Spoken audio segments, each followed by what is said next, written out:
ನಮಸ್ಕಾರ ಎಲ್ರಿಗೂ. ನಾನಿವತ್ತು ಬೇಗ ಕ್ವಿಕ್ಕಾಗಿ ಬೀಟ್ರೋಟ್ ಪಲ್ಯ ಹೇಗೆ ಮಾಡೋದು ಅಂತ ತೋರಿಸ್ತೀನಿ.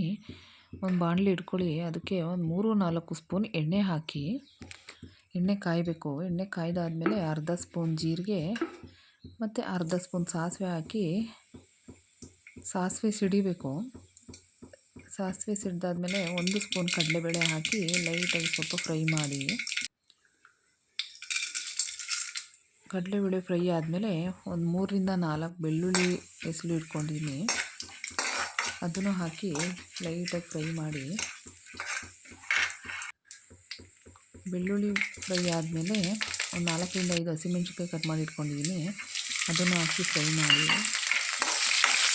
ಅದು ಫ್ರೈ ಆದಮೇಲೆ ಒಂದು ಈರುಳ್ಳಿನ ಕಟ್ ಮಾಡಿ ಇಟ್ಕೊಂಡಿದ್ದೀನಿ, ಈರುಳ್ಳಿನ ಹಾಕಿ ಫ್ರೈ ಮಾಡಿ. ಈರುಳ್ಳಿ ಸ್ವಲ್ಪ ಲೈಟಾಗಿ ಫ್ರೈ ಆಗಬೇಕು. ಅದಾದಮೇಲೆ ಒಂದು 2-3 ಬೀಟ್ರೋಟ್ನ ತುರಿದಿಟ್ಕೊಂಡಿದ್ದೀನಿ, ಅದನ್ನು ಹಾಕಿ ಲೈಟಾಗಿ ಫ್ರೈ ಮಾಡಿ. ಒಂದು 2-3 ನಿಮಿಷ ಫ್ರೈ ಮಾಡಬೇಕು. ಅದು ಬೀಟ್ರೋಟ್ದು ಹಸಿ ಸ್ಮೆಲ್ಲೆಲ್ಲ ಹೋಗಬೇಕು, ಅಲ್ಲಿ ತನಕ ಫ್ರೈ ಮಾಡಿ.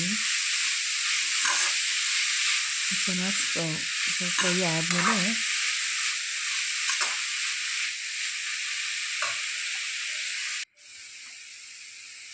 ಒಂದು ಅರ್ಧ ಲೋಟ ನೀರು ಹಾಕಿ,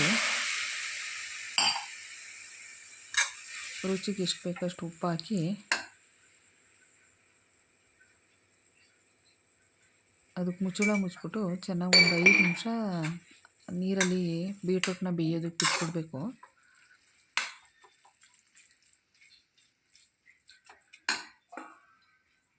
ತುಂಬ ಬೇಗ ಮತ್ತು ತುಂಬ ಕ್ವಿಕ್ಕಾಗಿ ಮಾಡ್ಬೋದು.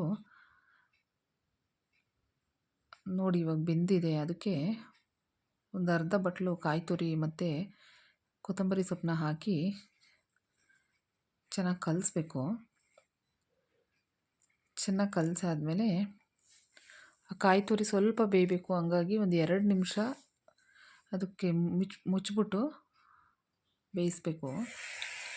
ನೋಡಿ ಇವಾಗ ರೆಡಿಯಾಗಿದೆ ಬೀಟ್ರೋಟ್ ಪಲ್ಯ.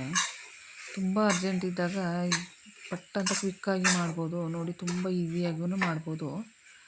ನೀವು ಸಹ ಟ್ರೈ ಮಾಡಿ, ತುಂಬ ರುಚಿಯಾಗೂ ಇರುತ್ತೆ, ಟೇಸ್ಟಾಗಿರುತ್ತೆ. Thank you.